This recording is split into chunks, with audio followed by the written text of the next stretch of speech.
Dalam perang melawan virus corona, butuh waspadaan dan kehati-hatian. Ingat, risiko penularan masih tinggi, meski sekarang mulai terkendali.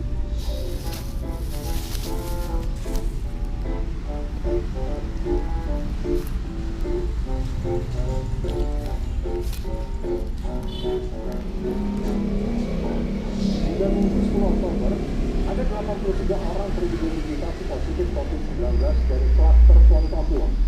Ada atlet, ofisial, pelatih, wasit, bahkan wartawan. Menurut juru bicara Satgas Penanganan COVID-19, kemungkinan penularan terjadi saat interaksi dan adanya kelalaian.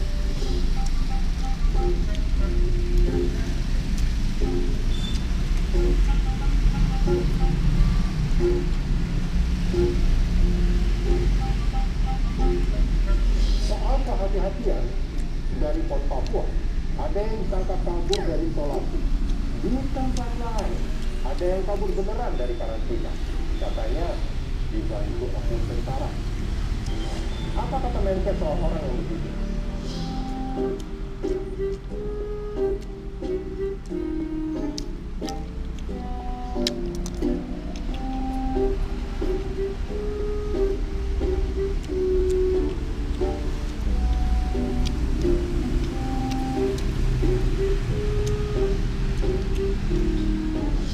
Di tengah pandemi COVID-19, daripada selfie, mendingan selfie.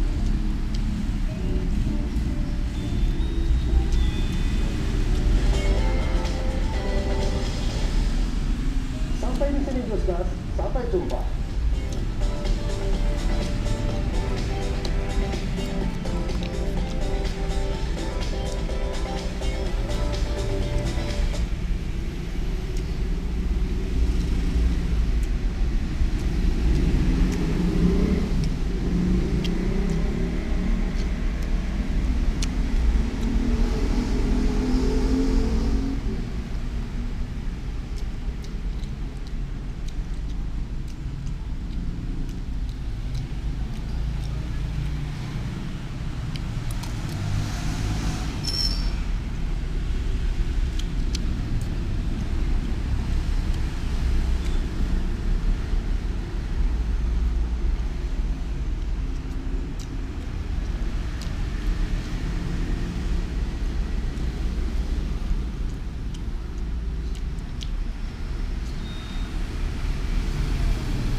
That's a beauty.